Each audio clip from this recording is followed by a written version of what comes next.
My subject today is trying political leaders, and I don't mean trying out political leaders in advance to see if we're likely to find their leadership disastrous, though that might be a good thing to do if we could find a way of doing it. In politics, judgment doesn't have to be, and often can't be, after the fact. But it is post facto judgment that I'm interested in today. My subject is the morality and wisdom of putting political leaders on trial after we have endured their leadership and perhaps their crimes. Political trials have a long history, and the judgments we make of the procedures and verdicts are highly contested. I'm going to try to suggest a comparative politics of political trials. They have a very different character and very different purposes in different national and international settings, and like all trials, their justice and wisdom depend on their character and purpose. I'm going to consider 4 kinds of political trials, all from the modern period. I'm not competent to discuss the Greek and Roman precedents. The 4 are: first, revolutionary trials, like those that took place in 1649 and 1793 in London and Paris. Second, the show trials that are part of a political purge, like the Moscow trials of the 1930s. Third, post-war trials, like those held in Nuremberg in 1945 and 6. And fourth, what I will call post-election trials, like those recently proposed in my country for leading members of the Bush administration. I don't know if you have had similar issues here. I don't think you have had political leaders quite as bad as some of ours. So I should stress at the beginning that my perspective is that of a political theorist, not a lawyer. The legality of political trials is often dubious, but that's not my central concern. It's possible, I think, for trials to be legally dubious, but morally and politically right. And it's also possible for them to be perfectly legal, but radically imprudent. So let's begin with the trials of Charles I and Louis XVI by the revolutionaries who overthrew them. These are critical moments in early modern political history, our political history, for we are citizens of the states that those revolutionaries founded. We are the heirs of those trials. Kings had been killed before. Indeed, untimely death was a regular feature of kingship all through its history, but they had been killed by single assassins, like Henry IV of France, or murdered in corners out of sight, like Richard II in Pontefract Castle. When Oliver Cromwell said of Charles that we will cut off his head with the crown on it, he was aiming not simply at the death of a king, but at the death of monarchy itself. And that required, he thought, a public accounting, an indictment and a trial that challenged the legal inviolability of kings and treated this king as a public official, answerable to the public, as capable of committing a crime as any other subject of the realm. Now, not all the revolutionaries wanted to put the king on trial. The debate in France over what to do with Louis raised issues that reappeared in the run-up to the Nuremberg trials and are worth considering in some detail. The Jacobins opposed a trial, arguing that Louis had committed no crimes to which the law reached. His only crime, said Saint-Just, was to have been king. And that was obviously not a crime under the laws of the old regime. No one can reign innocently, said Saint-Just. The verb is crucial here. But in fact, he wasn't interested in the guilt or innocence of Louis. What he and Robespierre believed was that ruling as a king, reigning, was an act of war against the people the king ruled.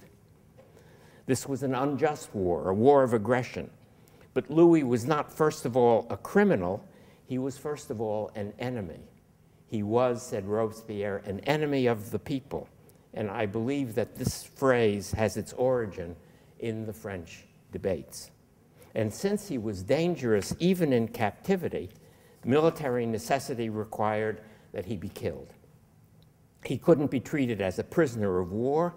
The legal phrase benevolent quarantine for the duration comes later, but it describes very well what the Jacobins thought impossible in the case of kings, and what the Bolsheviks still thought impossible in 1917, when they acted on the Jacobin doctrine, though with their own special ruthlessness, killing the Tsar and all his family.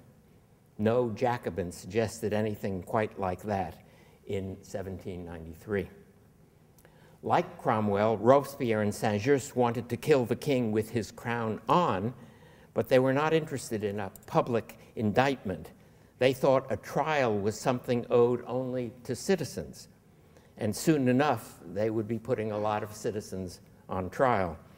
But they saw no need to make a case, to persuade men and women who had been ruled by kings for centuries that this king had betrayed them.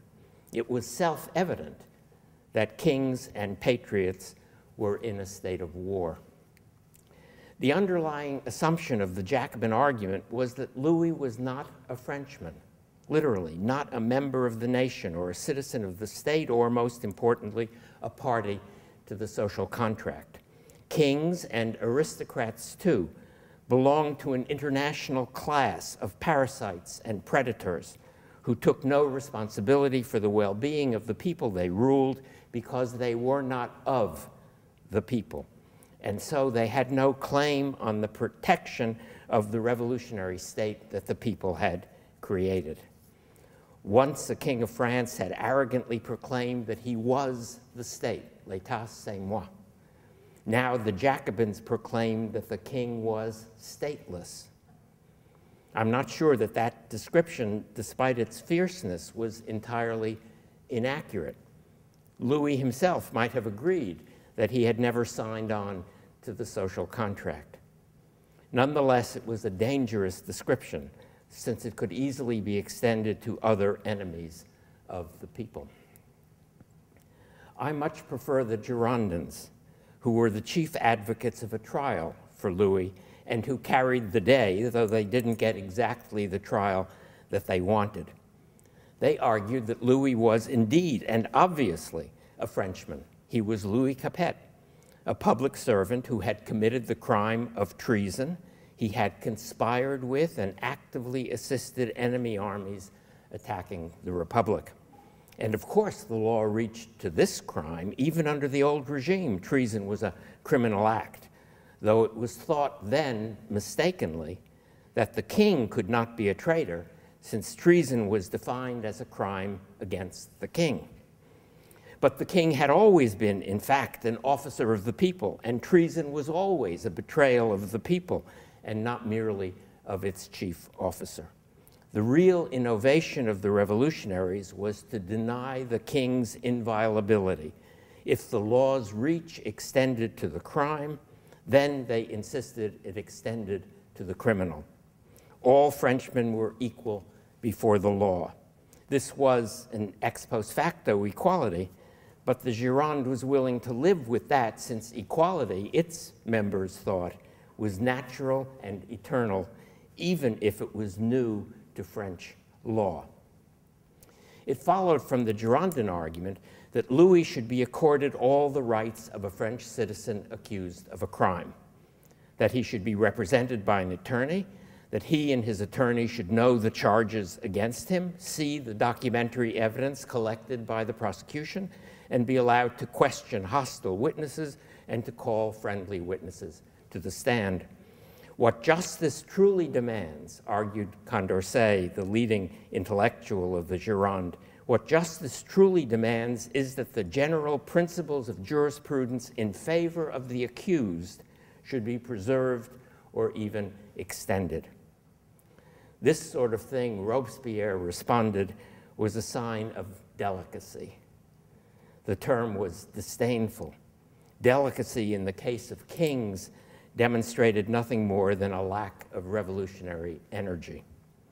Robespierre and his friends called Louis the last king. Their politics was resolutely forward-looking. Condorcet and his friends called Louis the former king. Their politics aimed at a just reckoning with the past. But the trial that the Girondins wanted was also intended to have consequences for the future. In a sense, it was a show trial, and indeed a splendid spectacle. The king judged by his subjects, his peers. Louis Capet standing before the court, exposed as a mere man, all the mythic masks of kingship torn off, but charged with crimes he had committed when he wore the crown. This could not help but be, Condorcet believed, a great moment in the education of the human race. But if it was to make that kind of showing, it had to be a real trial.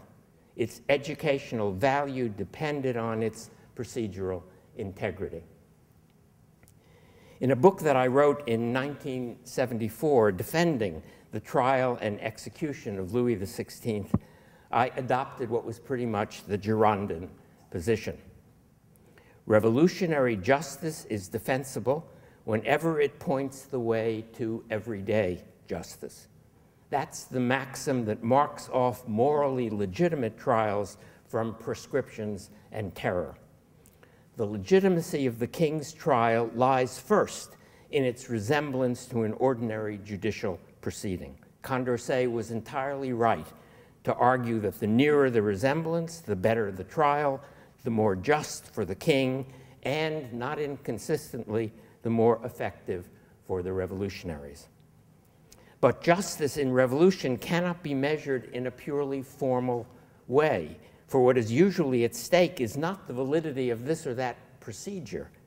There was no disagreement in the Revolutionary Assembly as to what constituted a fair trial. What was at stake was the status of the men and women involved. In the case of the king, what was at issue was whether he was justiciable at all. And here, the whole purpose of the revolution was to change the law, not merely to apply it. And it's obvious that the proposed changes have to be defended in political and moral, not in legal terms. Hence, the second and more important defense of Louis's trial is simply the claim that to turn kings into citizens is to advance the cause of justice. Now, the trials that accompany political purges are also show trials, but their educational value depends, in contrast to the revolutionary trials, on their lack of procedural integrity. The aim is to inspire fear among all opponents and all potential opponents of the regime, and so it is necessary that everyone watching the trial understand that what Condorcet called the general principles of jurisprudence in favor of the accused have no place here. The law offers no protection. If you are accused, you are dead. But then why go to the trouble of organizing a trial? The purge metaphor doesn't suggest the need for any kind of judicial procedure. Corrupt elements are simply removed from the body politic. Indeed, many enemies of the regime in the Soviet Union in the 1930s were simply arrested and shot. And something like that has probably happened on a much smaller scale in Iran today. Disappearances of this lethal sort certainly have an educational effect. But the organizers of a purge want something more than this, which they apparently think only a trial can provide. Considerable care went into the preparation of the Moscow trials, and we can see something of the same care in Tehran today, where it is similarly difficult to understand. What point can there be in organizing a trial if the procedures that constitute a trial are ignored? Fear can obviously be produced in other ways. I think that it's the confession that is crucial in the purge trials. Procedural justice is rendered unnecessary by the abject confession of the accused. But these two have different purposes. Procedural justice, in the case of Louis, say, was meant to convince the political public that kings were as liable to prosecution as any other citizens. They were public officials who had, in fact, committed crimes. Confession is meant to degrade and disgrace former revolutionary leaders accused of oppositional tendencies. The charges and then the confessions are unbelievable, contradictory, absurd, and precisely for that reason, the recitation by the defendant of his crimes is an act of public self-abasement and political self-destruction. He isn't guilty so much as helpless, beaten, cowardly, irrelevant. The sabotage, espionage, and treason to which he confesses are inventions of the regime, which require a radical rewriting of history. And the message that the trial delivers is that the regime can transform the past in any way it likes and is therefore in firm control of the future. It can do anything. Its opponents can do nothing but acquiesce. The trial provides an occasion for their ritual acquiescence to their own political oblivion. But this can't be the whole story. Stalin insisted that confessions be extorted by torture, if necessary, from tens of thousands of his victims who were never brought to trial, who were simply shot or transported to the camps without any public appearance. And their confessions were sent to the archives, marked to be kept forever. Robert Tucker, the biographer of Stalin, offers a psychological explanation of Stalin's insistence. Insecure in his paranoia, Stalin needed this confirmation that the people he was purging were indeed enemies of the revolution. But this is especially odd, since he certainly knew that the hostile acts described in the confessions had never taken place. Everyone else should have known that too. And yet the charges and the confessions that I just called unbelievable were believed by many people, not only by faithful communists prepared to believe anything, and not only by clever philosophers like Maurice Merleau-Ponty, who argued dialectically that even if the charges were factually false, they were politically true. Independent observers, journalists from many countries, liberal and conservative intellectuals, diplomats like the American ambassador Joseph Davies, watched or read about the trials and concluded that the defendants must be guilty of something, as if political defeat was itself a sign of guilt. Hence, it was really important to insist, as a few intellectuals like John Dewey did, that the purge trials were not trials at all, for nothing was being tried, every outcome was known in advance, and all the evidence was made up. The failure of so many politicians and activists, especially, but not only on the left, to join in this insistence is a lasting shame. Of course, purge trials do bear some resemblance to real trials, else they wouldn't work at all. Confession is a common way of giving up procedural rights in exchange for other benefits, sometimes life itself.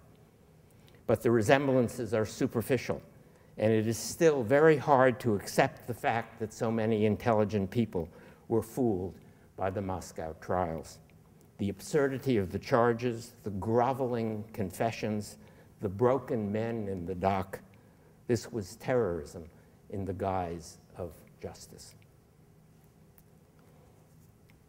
Justice after a war is commonly called victor's justice.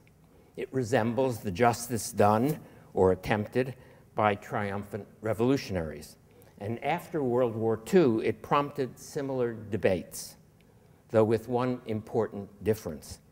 Many of those who opposed the establishment of the Nuremberg tribunals did so out of a strong commitment to procedural justice. Their arguments were different from those of the Jacobins, though their conclusion was similar. Their conclusion was that the leading Nazis should be shot as soon as they were captured.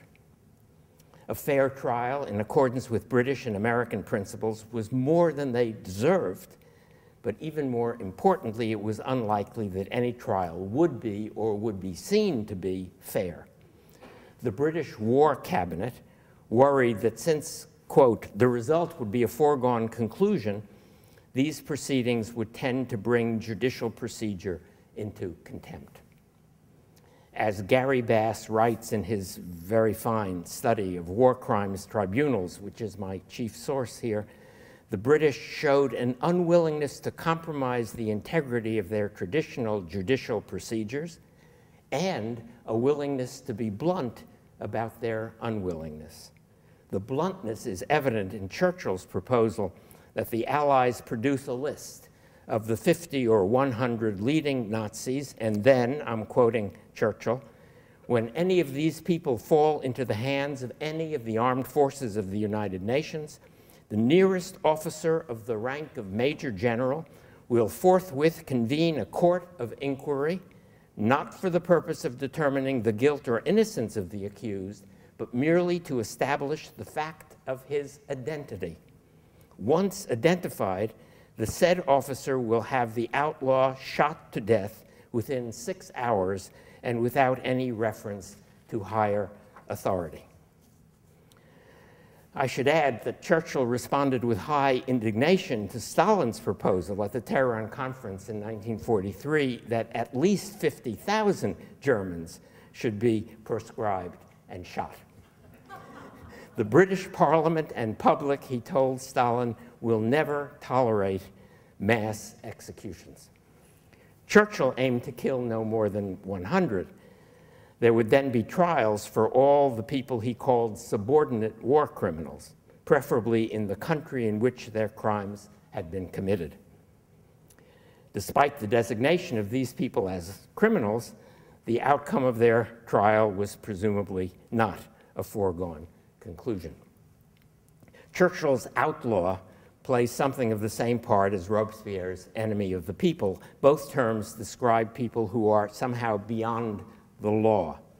With regard to the Nazis, Anthony Eden wrote, the guilt of such individuals is so black that they fall outside the scope of any judicial process. Their fate, Sir John Simon, the Lord Chancellor, told the Cabinet, their fate is a political, not a judicial question. That was also the Jacobin view of the king's fate, though they expressed it in quasi-military terms and without, obviously, the delicacy of the Cabinet's legalism. In the United States, Henry Morgenthau represented the Jacobin position, and Henry Stimson, with the support of Felix Frankfurter, was the Girondin, working out the position that Robert Jackson defended at the London Conference in 1945 and then expressed with great eloquence in his opening statement for the prosecution in Nuremberg. That 4 great nations, flush with victory and stung with injury, stay the hand of vengeance and voluntarily submit their captive enemies to the judgment of the law is one of the most significant tributes that power has ever paid to reason. The reason for the tribute was twofold. First, the Americans had a strong commitment, often called legalistic, though it seems to me deeper than that word suggests, to the value and integrity of judicial procedures, and in contrast to British jurists, they were optimistic about the possibility of sustaining procedural integrity in a post-war court. They believed, as Otto Kirchheimer has written, that Victor's justice, quote, did not exclude judicial freedom of appreciation of the role of individual German leaders. And indeed, that freedom led to acquittals as well as to guilty verdicts at Nuremberg. The Nuremberg results were not a foregone conclusion. And second, the Americans believed, much like Condorcet, in justice as moral education. Only a trial, Stimson argued, only the detailed testimonies and the massive documentation that a trial would require would, quote, demonstrate the abhorrence which the world has for the Nazi system of terror and bring home to the German people our determination to extirpate it and all its fruits forever. Now, I'm not going to argue that Nuremberg was a successful demonstration, just as I didn't argue that the trial of Louis was an effective as well as a great moment in the education of humankind. Certainly, the impact of Nuremberg was resisted in Germany at the time and in some quarters ever since, though I believe that the trials of Nazi war criminals have had significant, if hard to measure, effects, legally, politically, and morally. Curiously, perhaps, they have had the greatest effect where they were legally most dubious. This is the argument that my old friend and colleague Judith Schklar made when she discussed the Nuremberg trials in her 1964 book, Legalism. Crimes against humanity was the most innovative of the charges brought at Nuremberg. Kirchheimer called the legal formula problematic. And if you read the lawyer's arguments in 1945, it was certainly that. But Schklar predicted correctly that this was the charge that would resonate over the years. By contrast, in the years since 1945, no one has been brought to trial for the crime of aggression. I don't think that any trials have even been suggested for the crime of aggression, though the criminality of aggression was established in international law well before the Nuremberg trials by the Kellogg-Briand Pact in the 1920s. It's astonishing to remember that there were lawyers and jurists in Britain and the United States who thought that the Nazi leaders could be tried only for crimes against humanity committed in the occupied countries. They argued Bass reports that the killing and persecution of German Jews was protected by German sovereignty. These crimes were protected not in the sense that they were permitted or justified by sovereignty, but in the sense that they did not fall within the jurisdiction of an international court. But this claim was rejected by the prosecution and then by the Nuremberg judges. Sovereignty does not extend to mass murder. Today it is widely, though not universally, accepted that a government engaged in the massacre of its own citizens can be overthrown by foreign military forces, and that its officials can then be brought to trial in either a national or an international court. Nuremberg provides the crucial precedent, pointing the way, like Louis' trial, to everyday justice, though the examples of Rwanda and Darfur suggest that we are not there yet. Now, imagine the following case. A group of political leaders who have been in power for almost a decade lose an election. Many supporters of the winning party believe that the policies of the defeated leaders were criminal. They involved the violation of specific laws, domestic and international. These victors want to put the defeated leaders on trial. And that, they claim, is a perfectly reasonable and entirely legal thing to do. It isn't revolutionary justice. Since the turnabouts in democratic elections are not revolutionary, the regime is not being changed, only the government. The Constitution, the whole legal system is intact. No new understandings of agency and responsibility are required to justify the trials that are now proposed. Nor would this be victors' justice, as at Nuremberg. First of all, because competitive elections are not like wars, even when we use the language of war to talk about them. We run campaigns, we try to outflank our opponents on the right or the left, we design strategies and tactics, we maneuver for advantage, but we are not, in fact, fighting. And second, post-election trials wouldn't be victors' justice because the trials would be conducted by independent judges who are not newly installed and who are not actively part of the winning party. The decision to bring charges or to launch an investigation that might result in charges being brought would have to be taken in the United States by the Attorney General, who is a political appointee and whose appointment is politically very sensitive. Nonetheless, the trials themselves could be and would be, so their advocates claim, insulated from partisan politics. Nor, finally, would the proposed trials be anything like a purge.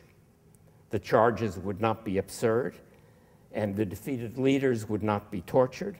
Their families would not be threatened. They would not be forced to confess. Indeed, it's most unlikely that they would even think about confessing. So, if revolutionary trials and post-war trials can be distinguished from purges, and if they can be justified morally and politically, as I've tried to suggest they can be, then surely all the more so can post-election trials be justified. In fact, however, the a fortiori argument doesn't work, or works in the other way. It is easier to justify the trials of political leaders after the major break of a triumphant revolution or a victorious war than it is after the minor break of a democratic election. Trying kings for treason, or prime ministers and war ministers for aggression or for crimes against humanity may involve understandings of treason, aggression, and humanity different from those that once prevailed. But these understandings have been vindicated by revolution and war. The trials enact a new consensus about domestic or international justice. But there is no new consensus after a democratic election. Instead, the defeated party, in opposition now, defends what it did in government, insists on the rightness of its own policies and ideology, and plans for the time when it can return to power and do the same things again. Democracy depends on the willingness of political leaders to go into opposition and on their expectation that they will, or at least that they might one day, return to power. We call this rotation in office. And though it doesn't occur on a regular schedule, it does regularly occur. By contrast, kings and Republican politicians do not alternate in office. First Louis XVI, then Robespierre, then Louis again. Well, actually, the Restoration and the revolutions of 1830 and 1848 did produce a rotation, something like that, but not as a settled constitutional arrangement. Nor did we want, after World War II, to see a Nazi regime ever again in power. First Hitler, then Adenauer, then Hitler again. Endings like those of 1793, the year of the king's execution, and 1945 are meant to be definitive. But endings like those of 2000 or 2008, when one political party and then the other was toppled from power, are not in any sense definitive. The truth about democratic elections is that the stakes are fairly low compared to the stakes in revolutions and wars. I don't mean that critically important questions about public policy aren't sometimes decided democratically through party politics and election campaigns, but they are rarely decided in any definitive or conclusive way. The argument goes on after the decision has been made, and so do the arguing politicians go on. Sometimes they go on and on and on. Perhaps if the electoral defeat is decisive, the defeated leaders will retire from politics, though usually with the hope of being called back. But their place will be taken by younger leaders with many of the same ideological commitments. The stakes are low in this precise sense. No one expects to be killed or imprisoned after they lose an election. Aristotle speaks of the relationship among democratic citizens as friendship. That may seem to us, or it certainly seems to many people in my country, too strong a term. But there does have to be some sense among the citizens that they are engaged in a common project. And there has to be some readiness to recognize the good faith of fellow citizens who disagree about how that project ought to be pursued. Of course, we also recognize individual greed, power lust, and ideological zeal that seem to leave no room for the common project. But with regard to critical policy debates, it's important to assume, it's important to be able to assume that all the parties have the general welfare in mind. And so it isn't a disaster if our opponents win this time, because they won't do anything absolutely awful, and they won't always win. That's how democracy works. All political victories and all political defeats are partial and temporary. They don't put our common project in radical jeopardy. As the saying goes, you win some and you lose some. So we should think very carefully before we do anything that raises the stakes of democratic politics. And winning an election and putting your opponents on trial would certainly raise the stakes. There's a narrowly prudential argument against doing that, in addition to the broader prudential argument that I've just been making. If we raise the stakes for them, they can raise the stakes for us. Paraphrasing Saint-Just, we might say that no one can rule innocently. There will always be reasons for a trial. There will always be political maneuvers or policy decisions that violate the law or that can be made to look as if they violate the law. And once the game gets serious in that way, anyone holding office would have a very strong incentive to do whatever was necessary to win the next election. Winning some and losing some would then look like a fool's politics. It would be very dangerous, I think, to start down that path. Now, the opposing argument, obviously, is the argument of the Gironde in the French Revolution. Political leaders are not and should never be inviolable. We are a political community of equal citizens. No one is exempt from the law. Now, that's certainly true with regard to what we might call personal crimes. A president or a prime minister who takes bribes or who commits rape or murder should be impeached or defeated and then put on trial without regard to his or her office. But it may make sense, I think it does make sense, to treat political crimes differently. Impeachment should be possible here too, but trials are best avoided. When Lincoln suspended habeas corpus, when Franklin Roosevelt ordered the internment of Japanese American citizens, when Bush and Cheney authorized the torture of suspected terrorists, they were acting for what they thought was the public good, not for any personal good. And the best way of dealing with actions of that sort, if we believe them to be wrong, is to send the rascals home in the next election and then to repudiate their policies. But we might reconsider here the British position of 1945, not the argument about shooting captured leaders, but the other argument, which may be more relevant to post-election than to post-war politics. The fate of democratically elected leaders is, as Sir John Simon said, a political, not a judicial question. It has to be worked out one way or another through the political process. But the people that Churchill called subordinate criminals could conceivably be brought to trial for specific illegal actions without dangerously raising the stakes of democratic politics. I'm not easy with this position. I'm not sure it's my position, since it violates the principle of equality before the law. But the violation is common. Consider the trials that followed the My Lai massacre during the Vietnam War and the abuse of prisoners at Abu Ghraib. And it may serve, even if inadequately, the rule of law. It targets only people who are not subject to democratic, that is, electoral repudiation. So perhaps we are not a community of absolutely equal citizens. If I capture and torture somebody, I should be tried and punished.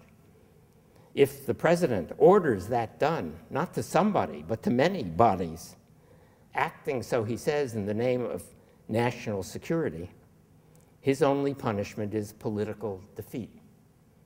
We should vote against him whenever we can, as soon as we can. But there is a line here that must be carefully drawn. I'm not exactly sure how to draw it, but I'll conclude my argument with this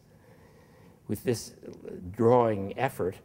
If the president's violations of the law or the Constitution aim at the creation of a tyrannical regime, if it is his own political enemies that he's arresting and torturing and not enemies of the Republic, or if he's systematically confusing these two, then we have to find a definitive way to defeat and overthrow him.